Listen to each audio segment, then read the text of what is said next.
கீதையில் 3வது சாப்டரில் 3வது ஸ்லோகம்.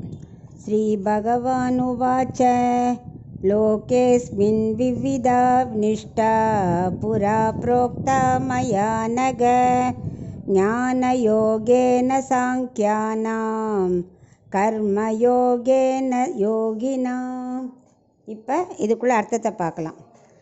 அர்ஜுனன் என்னை குழப்பாமல் எனக்கு எது நல்லதோ சொல்லுன்னு சொன்னான் இல்லையா. இப்போ கண்ணன் அதுக்கு பதில் சொல்கிறார். இவ்வுலகத்தில் 2 விதமான வழிகள் இருக்குதுன்னு சொன்னேன் போன சாப்டர்லையே. கர்மயோகம் வழியாகவும் போகலாம், ஞான யோகம் 2 வழி இருக்குதுன்னு சொன்னேனே.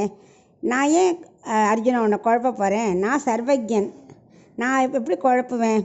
நானும் கருணையே வடிவானவன். உலகத்தில் உள்ள விருப்பு வெறுப்பெல்லாம் மாறுதல் அடையலாம் எனக்கு கிடையாது. உனக்கு என்ன தேவைன்னு எனக்கு தெரியும். இதில் 2 வழி இருக்குது. கர்மயோகத்தை அனுஷ்டித்தே ஆத்ம சாட்சாத்காரத்தை அடையலாம். இந்திரியங்களை அடக்க தெரிந்தவர்களுக்கு தான் ஞான யோகம் சித்திக்கும். இந்திரியங்களை அடக்க முடியாதவர்களுக்கு கர்மயோகம்தான் சித்திக்கும். அதனால் 2 வழி உண்டு ஆத்ம சாட்சாத்காரத்தை அடையிறதுக்கு. எனவே ஞான யோகம் செய்யாமல் டைரெக்டாக கூட கர்மயோகம் மூலமாக ஆத்ம சாட்சாத்காரத்தை அடையலாம். ஆனால் அதுக்கு என்ன இருக்கணும்? பற்றற்ற கர்மயோகத்தை செய்யணும். எல்லாம் பகவானுக்கு அப்படின்னு என்கிட்ட வச்சுட்டு நீ கர்மயோகத்தை பண்ணியானா டபுள் ப்ரமோஷன் மாதிரி.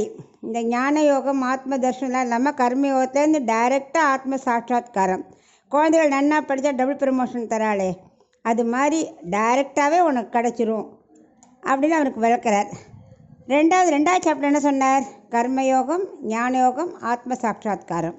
இதில் என்ன சொல்கிறார்? கர்மயோகத்துலேருந்தே டைரெக்டாக ஆத்ம சாட்சாத்காரம். ஞானயோகம் அனுஷ்டிப்பவனுக்கு கர்மயோகம் கண்டிப்பாக ஃபாலோ பண்ணி தான் ஆகணும். யாருக்கும் கர்மயோகம் விடாது. ஆனால் கர்மயோகிக்கு ஞானயோகம் அவசியம் இல்லை. அவளுக்கு கர்மயோகத்துலேருந்தே நேர ஆத்ம சாட்சாத்காரம் போயிடலான்னு கிளியராக அவனுக்கு இதெல்லாம் எக்ஸ்பிளைன் பண்ண ஆரம்பிக்கிறார்.